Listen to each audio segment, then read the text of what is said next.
Hi, Crystal. Thanks for being on my podcast today. Thank you so much for having me. Yeah, I'm really excited to talk to you about your new book, The Time Saving Mom. I think this is such a struggle for all of us moms. And I actually got to meet you at the Fresh Grounded Faith conference with Jennifer Rothschild. That was so fun to hear you speak. Gosh, I think it was a couple years ago. You were down here in California. And so you had a different book releasing at that time, your Love Centered Parenting. So I love that you do all these great books for moms and parents. So I'd love to hear a little bit about your hats. I know that Time Saving Mom, you talk a lot about your schedule and you have a lot on your plate. You have many things. You have teenagers, you have young kids. So I'd love for you to just start by sharing a little bit about you. Yes, so my husband and I have been married for 20 years and we have 6 kids. They are 18, 15, 13. And then we had 10 years of secondary infertility. And then we have a 2.5-year-old, a 2.5-year-old, and a 7-month-old. And our second 2.5-year-old, we fostered him for 22 months and then adopted him in December. And he has a lot of special needs. He came to us in a really bad state, very malnourished, and he has Down syndrome and a severe cleft lip and palate and a feeding tube. And so we have learned a lot in the last 2 years that he has been with us, but he just brings so much joy. And he's also taught us to just rely upon Jesus like never before.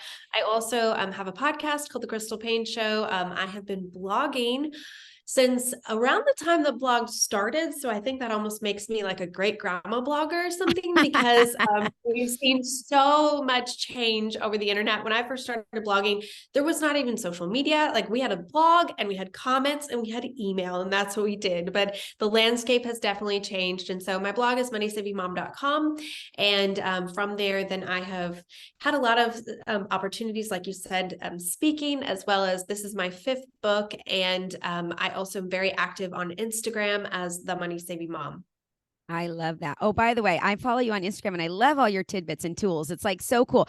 I love that could be a whole nother episode, how you save money and buy what you do for your family. But today I want to focus on time because I think this is a limited resource, right? For some people, money's not an issue, but limited resource. Everyone has 24 hours a day for 7 days a week. And I know for me, I have many hats as well. I'm a teacher. I also do my ministry on the side. So it's like part-time for each. I also am a mom. I have teenagers. I'm in awe of the teenagers, and now you're back in the baby stage. Wow, that's just amazing, because I just have the teenagers. And so I would love for us to just kind of break down your book and talk about your system of managing time. You break it into 4 steps: pray, priorities, plan, prep, which, by the way, as a teacher, I love the 4 Ps. That's so great.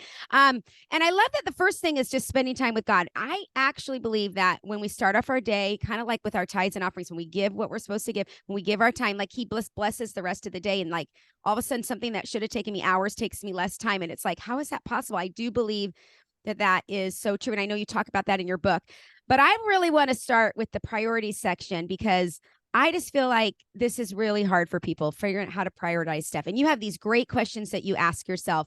And you probably, I want to curious how often you ask yourself these questions as well. Is it like every year you reevaluate? So I'd love for you to start with there. Yes. So since the time that I've been young, I've just really had this passion that we have one life and I want to use it well. In fact, I opened up the book talking about my graduation speech when I was 18 years old, not because I was the valedictorian, but because I was homeschooled. I got to give a speech at my graduation, and it was about time is short. And that's just something that I just live with, thinking of the end of my life, which might be, it might sound a little morbid. Like I think of my funeral and I think of the end of my life, but I want to live a life that matters. And so very regularly, I think about what's going to matter at the end of my life, what's going to matter in 25 years from now. And that gap is getting closer and closer. I'm 41 now. But just really thinking of, as I look back on my life, what am I going to want to have invested my time and energy into? And so that lays the foundation for my priorities. And so to think of, what do I want to invest my time in now, thinking of the future, thinking of 25 years, thinking of the end of my life. And so my 6x2 priority system is really based upon that I want to think about the way that I can set up my week in order to be able to prioritize the things that are most important, but do it while being fully present and not feeling like I'm stretched all these places because I have too many priorities. That's so good. I just spoke yesterday at a MOPS group, and I was talking about living with intention and being kind of making sure you're being intentional about your time with your kids, but also your time with when you don't have your kids. And I think a lot of times people speak all about being creative with your kids, being intentional, but also that time when you don't have them, when they're sleeping, how are you managing that time? And I know for me, my younger years, sadly, when my kids were little, I wasted so much of that time, watching TV and just doing stuff that wasn't productive, that really didn't invest in myself, that didn't better myself. Now I'm a big reader. Sadly, it took me going through a divorce to really kind of eye open, like, time is so precious. Now I had to share my time with my kids. And then this time I had alone, what am I going to do with it? And I just took that time to really invest in myself. So I would love for you to share your 6 priorities. I actually try to come up with my 6. I know you say don't, you could use yours as a guide. So I would love to have a little discussion on that. But then how does this work this times 2? Because I was trying to implement it or like understand it more. So it sounds like every day you do something with each 6 and then like something special for 2 of them each day. Is that right? Here, I'm going to let you explain it so I don't mess it up. Yes. So basically just thinking of, I can hold 2 things at once. Like, I have 3 littles under 3, and if I try to hold all 3 of them at once, I don't do a very good job, but I can hold 2. Like, we have 2 hands. And so focusing on 2 priorities per day. So I really try to dive in deep with 2 priorities each day. And so for instance, Monday of this week, that was my home and that was my kids. And so on Mondays, we don't do a lot of really laundry and cleaning and things like that on the weekends. We just really try to have, especially Sunday, be a day of rest. So then Monday morning, there's some cleaning that needs to happen and some laundry. And so spending usually 1 or 2 hours on Monday morning, just really focusing on my home, just kind of getting it reset for the week. And then Monday evening, my daughter, who's 18, she's a senior, she's working on her thesis paper, and she had asked me if I could help her with that. And so I set aside time on Monday evening to just really focus on that. Tuesday, I had a lot of business projects to focus on. And so that was my focus for Tuesday. And I actually just kind of took, instead of doing two separate things, I actually just focused on business projects. I kind of like took the time that I would have for both and just did business, because I'm in the middle of book launch. And so I'm working about 60 hours a week. And so I needed to put some extra time for that. And then today, it's Wednesday. And so I have my 2 priorities for today. Tonight, I always I'm a small group leader for youth group. And so I go and invest in the girls there. And then also this afternoon, I am investing in my kids. And so my 6 priority areas are my marriage, my kids, my health, my home, friendships and relationships, and the business. And so I try to focus on 2 of those per day. Like I said, sometimes, it can be where it'll just be one and a lot of focus area on the one. But there's 14 opportunities throughout the week because there are 7 days in the week. And so each of those priority areas, I try to hit them in a really focused way twice a week. And so that might look like a date night at home with my husband, or going and us doing something together, or just sitting and talking, or just, having fun with my kids. It will look like I try to have a one-on-one date with one of my kids per week, and then have time where we just are together and just as a family doing something fun. For my health, that might look like me going to church and just doing something that's filling up my soul, or it might look like me investing in my health with another thing I didn't mention today is we have my husband bought me for Christmas it's like called Inside Tracker, and it's a thing someone's coming to take our blood to check and tell us like what we need to focus on and how we can improve our health. And so that's also happening today, I forgot to say. But it might look like spending extra time reading or taking a walk outside. For the home, like I said, spending time on home management and just some more focused time on that, decluttering, that sort of thing. Friendships and relationships, just investing in people. So it might be going out to coffee or having a friend over, doing something for a friend or with a friend. And then the business, that's extra business projects, writing projects, that sort of thing. And so every day, just picking 2 of those. Obviously, now it's not going to be the thing where I'm like, well, sorry, it's not your day, kids, so I'm not going to talk to you, or that I'm not going to do anything for the home, but that it's more just 1 or 2 hours of extra time each day are focused on 2 of those areas. So typically 2 to 4 hours of the day that I'll have kind of that extra time each day that I can invest in those 2 areas. And so over the course of the week, then I've really invested in each area that matters the most to me right now that I want to prioritize without feeling like I need to be doing all the things at once. Yeah, because you can't do all six at the same time every day. You can't give that to, then it's like 30 minutes to each. So I love that you have it. I love that word focus. I think you said it many times. And I think that's the key is every day you're probably doing a little bit to your priorities just because you have kids. You can't just be like, it's not your day, you're out.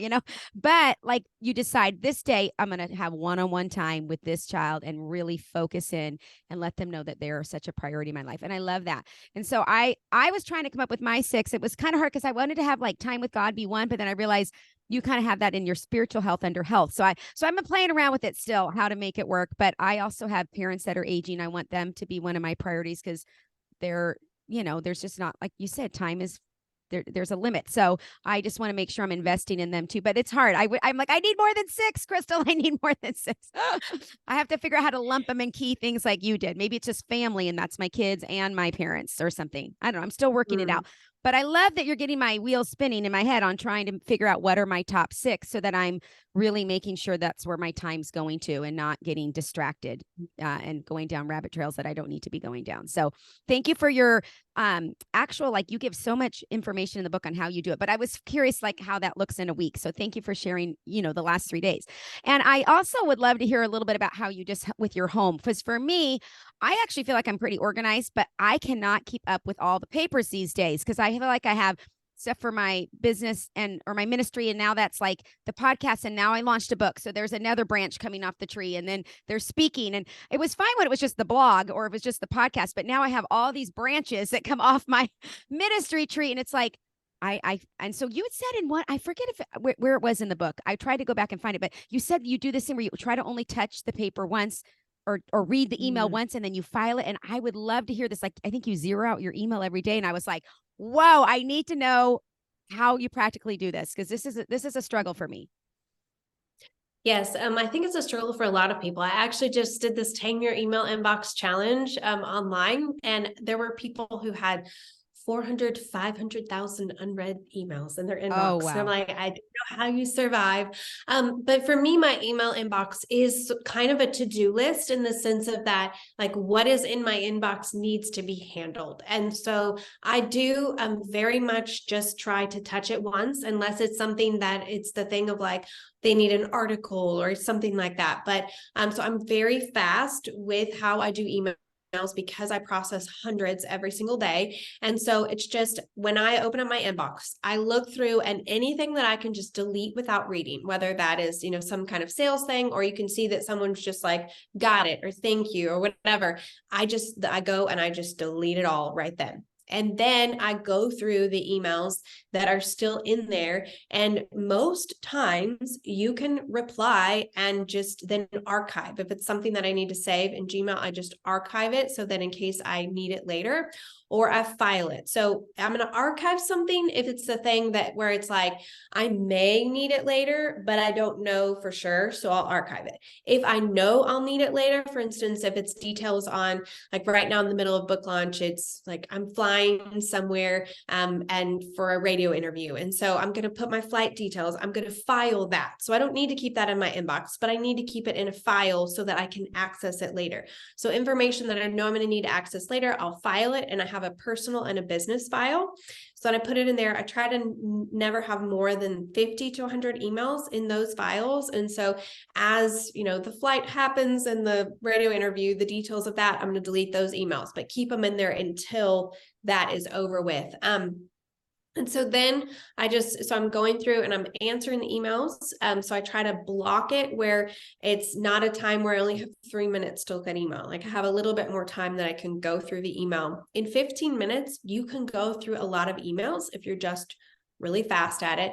And so then just go through all the emails. If there's one that I'm like, I need to think about that for a day, like I need to process through that, think through that, and then I'll get back with them, then I leave it in there. But it needs to be something where it's like, it's going to require a few paragraphs or some thought, or I need to talk to someone else. Otherwise, I try to just really go through it, archive, file, delete. That's good. So for me, I kind of use it as my to-do list. So sometimes if it's on there, it's like, oh, I need to get back to that. So I'll leave it there. So if it's something like for example, someone requests to be on the podcast and it's like, I got to go back and read what they have to say. And so I'll leave it in there. And then sometimes things just build up. So you're saying you don't leave things in there more than maybe a day or two, and then you delete, like you're pretty good about getting them out in and Yes. out. Yeah, so there might be, I mean, every once in a while, like for instance, I needed to record yesterday a video for Amazon for a book trailer, and that had been requested 2 weeks ago. So I went and I put it on my Google Calendar as a reminder, and then I filed that email. So I filed it into my business folder. So I knew it was in there. So then when I needed to go the day that I was planning to do it, because I'd put it on my Google Calendar, I could just go back and look at it. So what you could do, I mean, everybody's system is different, but if it's something like podcast requests and you get a lot of those and you don't know immediately, like we have a canned response that we send to podcast requests. So it would just be, you send that canned response back. And then once you hear back, if they are saying, I can do this date, or this date, I will just then go look at my calendar and go ahead and just schedule it. And then I would file that information so that I would have it later for a future. So you might have like a podcast folder that it has the information so that you need it for the podcast, if that makes sense. So I just try to come up with systems so that everything goes on my calendar, gets responded to, gets filed, so that it's not, when I open up my inbox, there's all these kind of lingering, unfinished, untaken care of things, because I feel like the more that we have that kind of stuff in our life, in lots of areas in our life, the more that it just takes a mental toll on us. And so I try to create systems to eliminate as much mental toll as possible. Yeah, so true with that. I think you nailed it. It takes up that mental space. And I have like folders where I have a podcast one and it says podcast guests and then interested guests. And so I do file things in there. But once I file it in there, it's like almost gone. It's like, so if by having it on the inbox, it's then still in my mind. So I like how you said you put on your Google Calendar. I was trying to start doing that as well. Anyways, I got to figure it out. I just feel like I was able to manage everything when there wasn't as many branches, but now there's so many things I'm just kind of feeling a little overwhelmed. So I'd love to hear too about papers. You were saying when something comes in the mail, or you were able to file it that quickly. I have like piles of papers all over. Yes. So I really try not to have piles of papers. That I don't do it perfectly, especially now that I used to never have piles. With 3 under 3, I'm not as organized as I used to be. And I'm okay with that, because I know that this is just a season and they get bigger and don't require as much intentional, like you got to take them potty and change their diapers and all that. But so one of the things that we do is, so when mail comes in the door, just immediately throwing things out that you don't need to hang on to. And I'm pretty ruthless about what I throw out. And then anything that needs to be dealt with. So my husband actually is the one who does all of the bills. And so I have like a little area in his, like on his shelf in his closet that I put the things that need to be dealt with there. And then he goes through that usually once every week or every other week. And then he just scans a lot of things. So we do a lot with scanning things and putting them into a file if it's something that we need to have for the future, instead of just hanging onto it and having piles. And so if you need to keep it, scanning it and filing it somewhere online is so much better than just having the piles of paper. And so that's what we do a lot of. Also, like with the kids, their stuff, gratefully, I feel like with schools, they're getting better, at least our school. A lot of stuff comes via email versus paper now, especially as they're older. So that's a blessing. But when they were younger, there were a lot of papers coming in. And so again, when the papers would come home from school, I'd look at them, see what I needed to know, put it on my Google Calendar, take a picture of the paper if I thought there were details that I might want to remember, and then just delete, and then just throw it out. I love it. So you turn everything almost to something digital on your computer. Or electronic. Yes. Yeah. Such a great thing. Oh, well, listen, I want to move on to your next one, which is plan, which is your time blocks. So you use Google Calendar, which I love that you were like resistant to it and you finally gave in.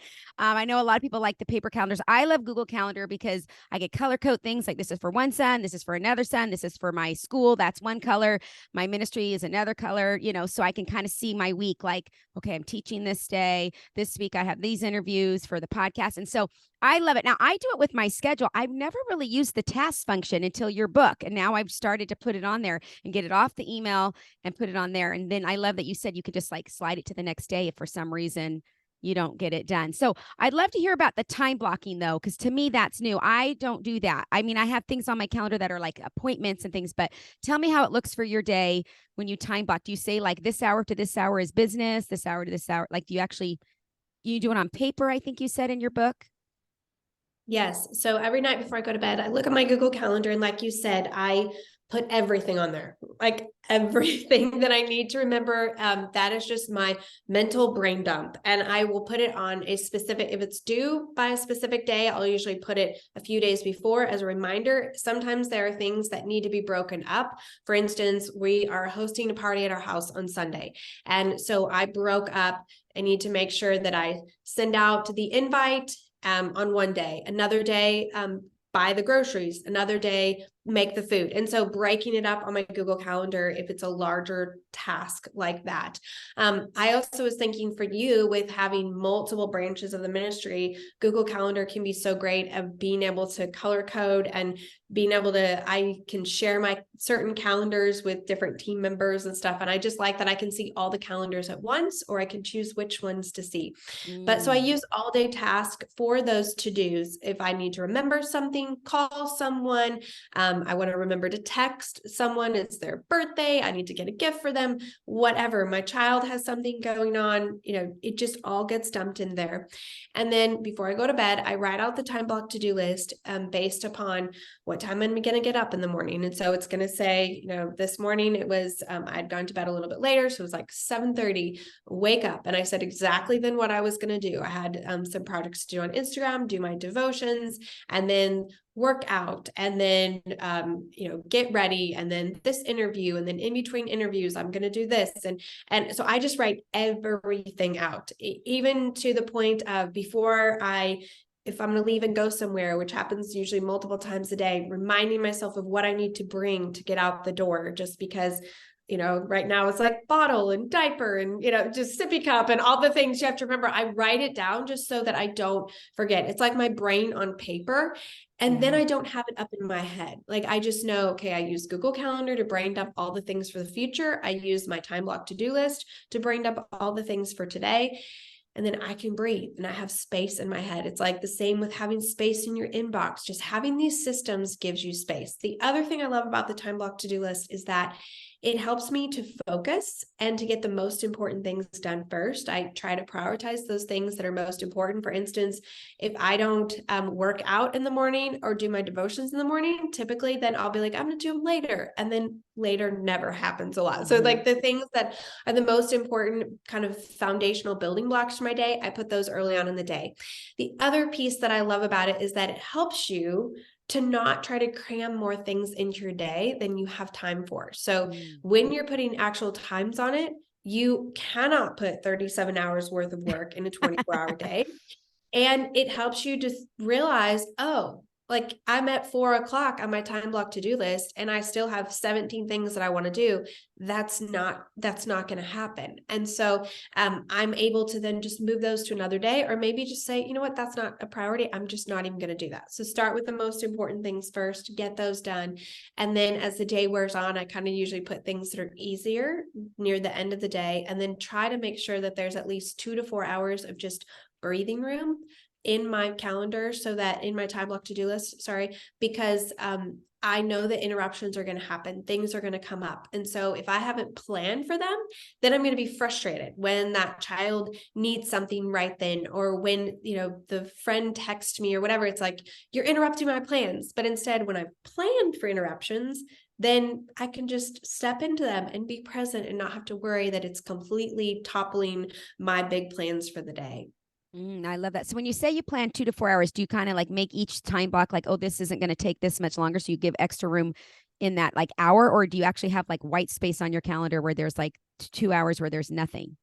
Does that make sense? I actually do. I do both. And so I feel like having wiggle room in each of the time blocks. So I always plan a little bit more time that I know it'll actually take me, because interruptions will happen. And then near the end of the day, sometimes in the middle of the day, depending upon, I will also put some just downtime. Like today, I actually added in just an hour of there was just nothing that I planned, because I knew that there were a lot of things going on and there was a good chance that I was going to get a little bit behind. And so then I'd have that space. And then at the end of the day, I also will always have just some blank space as well, especially because I like it in the evenings with having teenagers.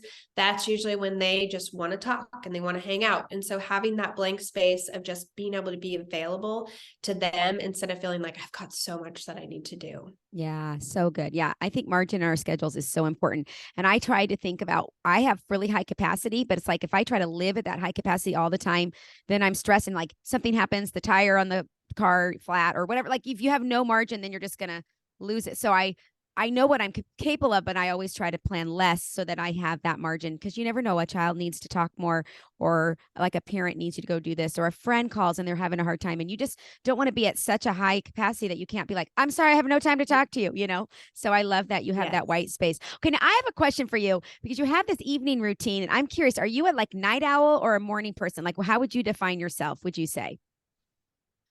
So I used to always would say that I was a morning person. I've had to become very adaptable over the last few years, because we brought 4 babies home in 2.5 years, and 2 of them had significant medical needs. We were fostering a little boy for 8 months after my daughter was born, so we had 2 newborns for 8 months. And then with our son David, who we just recently adopted, he has so many medical needs, and there's been many times when we needed to take him to the ER, drop everything.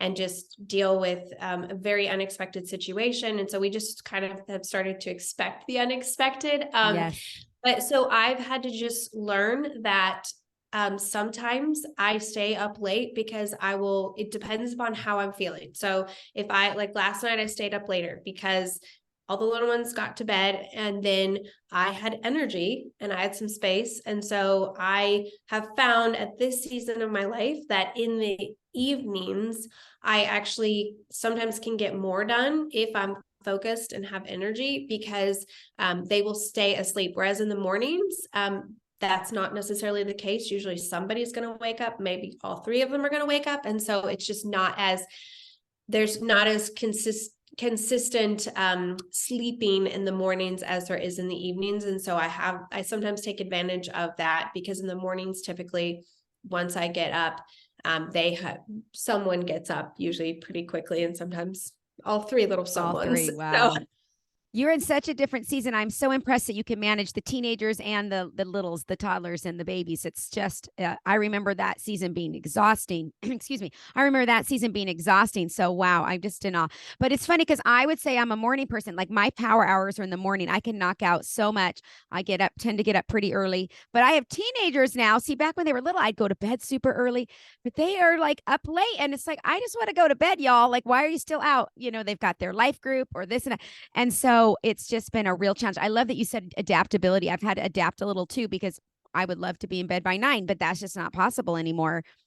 So now it's 10:30, 11 sometimes. And it's like, oh, you guys, but I don't feel comfortable always falling asleep before they're home. And so I was just curious how it worked at your house, because I know for me, those morning hours are my best. And so that's my best mentally. So I've tried to not do exercise during that time, because it's like, I can really knock out a lot. But then it's like, well, where do you fit the exercise in? So now I've been trying to do it in the evenings, because by then I have no mental capacity. Like you asked me to write an email and I'm like, I can't even do that. So that's been a little helpful, but now it's winter and it's like dark. And so anyways, I was just curious. I'm always trying to find someone that I see as super productive and very able to manage many hats, because that's kind of, I feel like I have many things that I'm trying to manage. And so I was just curious if you were a nighttime person or not, because I was like, I struggle at the night but I have to tell you, just fun little side note. I went on a walk last night, or a run with my son around the park. So it was night, it was like 7. And then I had all this energy. So, that kind of like gives you. So I did stay up later doing stuff. So I thought, well, maybe that's the key. So I don't know, but I'm always trying to figure it out. But anyways, I love that you have a morning to-do list and an evening to-do list. And I'm just curious, with the habit trackers, will you explain a little bit about what that is and what you put on there? I think you put your morning and night routine in there. Is that correct? So the habit tracker that I talk about in one of the chapters of the book is just really something to help me to be intentional about habits that I'm focusing on developing. So it changes usually every few months. I kind of tweak the habit tracker. If a habit has become a true habit, then it's not on there anymore. And so, I but if it's see. something that I'm working on, then I still have it on there. And so there's some that stay on there for a lot longer than others, depending upon, Yeah. certain things that become habits easier. And then also sometimes I can fall back into practices that aren't that great because life changes. And so right now I have 11 habits on my habit tracker, and most of them are things that are kind of my long-term goals. For instance, this year I'm working on getting in better physical shape because I had 2 babies and I want to kind of get back to where I was pre-pregnancy. And also I'm 41 and I know that like developing muscle right now, that's the thing that is really going to help me with my health. And so I have on there things like workout, that's on there, and drinking water. I have 80 ounces of water a day on there, and then tracking my food on my I cannot talk. Tracking my food on my Fitness Pal. And for me, that is just helping me with making sure that I'm getting enough protein, mostly because that's something that I really struggle with, getting enough protein. And that's something that's supposed to be very helpful at this age of my life. And so I have those on there. Also, I have things like getting 7 hours of sleep, which kind of can go for my health, but also then just yes, it's for I guess it's for my overall health. I was saying like my health goal for this year, but it's just a good goal. But it's been something that I have struggled with, getting enough sleep and prioritizing that. Unless it's on my habit tracker, then I'm a lot more apt to actually prioritize something if it's on the tracker. And so things like reading for 10 minutes a day, listening to an audiobook for 30 minutes a day. So all of these things are on my habit tracker, and it's just a reminder to me to prioritize them. It might not take very much time, but I just need that little nudge. And so I keep that tracker with my time block to-do list so that I'm remembering it and kind of seeing it multiple times a day and being reminded of, oh yes, these are the things that I'm wanting to prioritize right now in my life. And I aim for 5 X's per row. So there's, 7 days a week. I just aim to hit them 5 days a week because I feel like perfection is not the goal here, but just really changing your life. And so 5 days a week is good enough for me. If I hit 7, great. But if I hit 5, I'm consider it that I accomplished what I wanted to that week. And so that also allows me to be able to just see as a whole my life and where I'm at. So for instance, 2 weeks ago, things kind of felt out of whack, and I was more anxious, and I was just not focused and not doing a good job of being fully present, and just kind of my brain was spinning. And I looked at the tracker and I saw, you know what? I had 3 nights in a row that I did not get 7 hours of sleep. That kind of had this domino effect. And so I was able to quickly get back on track of like, I've got to prioritize sleep this weekend, because that is probably the thing that is putting everything out of whack. And it was. Once I prioritized sleep, everything got back on track. And so this is just really helpful for me to see at a glance how I'm doing overall in prioritizing the things that I'm just working on in my own personal life. I love that you explained that, because I thought it was all the things you do all the time. So it's just the new things you're trying to implement. Once it's a habit and you already have it in your routine, it goes off the list. It's just new things you're trying to develop. So I really thank you for that clarification. That's really great. Oh my gosh, so much goodness that you shared, Crystal. I'm so thankful. Okay, my favorite question to ask is what books, because books are a big part of my life. You can see behind me, I read a lot, and I love to books have been just a part of my journey to heal and then to grow my roots deeper. So what books have impacted you? What would you say are your life-changing books besides the Bible, of course? What else? Do you have 1 or 2, or I know you're a big reader too, so it's probably hard. Specifically with this book, at the back of the Time Saving Mom, I have some of my favorite books that are related to the ones that have impacted me with this just overall topic of using our time intentionally. But one that was very instrumental and just encouraging to me overall was Atomic Habits by James Clear. I listened to it on audiobook and loved it so much that I went and bought the hardcover and then read the hardcover as well. And it's just a really good mindset shift. He has a way of just sharing about habits that it really encouraged me with this habit tracker idea to continue on with that and how that changes the trajectory of your life, and that these little things that we do every day really make a big impact long term. I love that. Okay, well, I'm going to check that one out. So I so appreciate it. Well, one more thing I want you to share about your podcast. I know you and your husband do this together, so I'd love for you to tell us about that. Yes. So this is kind of just a fun thing that we do on the side. It's called the Crystal Paine Show. And we started it a few years ago just because a lot of people had said you should have a podcast. And I resisted it for a while just because of all the technical pieces of it. It just felt like, I'm like, I don't know how to do any of the audio stuff.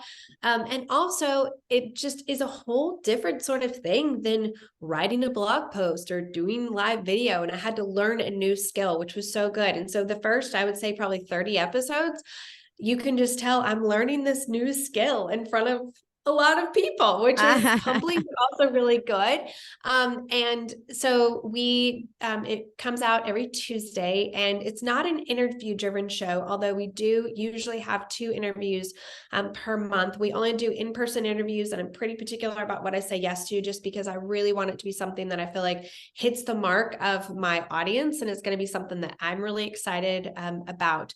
But we often just share about, we have a segment where we do the books that we're reading and then what's saving our life. So just something that's making our life better, easier, more enjoyable. And then we will share a segment on just a specific topic. And so we've tackled a lot of different topics. The one that just came out today was because our daughter recently turned 18. And so just looking back and reflecting on 18 years of parenting and what we have learned. And if we could go back for the first 10 years for things that we wish that we would have done differently. And so we share a lot of things like that, just lessons that we're learning in our life. It's the one space where he and I do it together. So everywhere else online, I do the blog, I do Instagram, I write the books, that sort of thing. But this is our thing that we get to do together. And it just brings in a really different element that we don't have in other spaces online, of just us and our marriage, and us just sharing life together, and the highs and the lows, and the good and the bad, and all the lessons that we're learning along the way.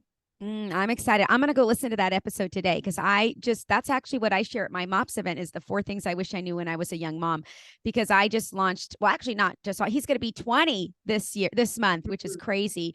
And I have a 16-year-old. So there's lots of things I would have done differently too, those first 10 years. And so I love that. I can't wait to hear what you guys share. So Crystal, it's been a joy to have you on the podcast. Thank you for this book and all your practical tips today. I just loved it. And I appreciate you coming on and sharing. Thank you so much for the opportunity to get to share with your audience.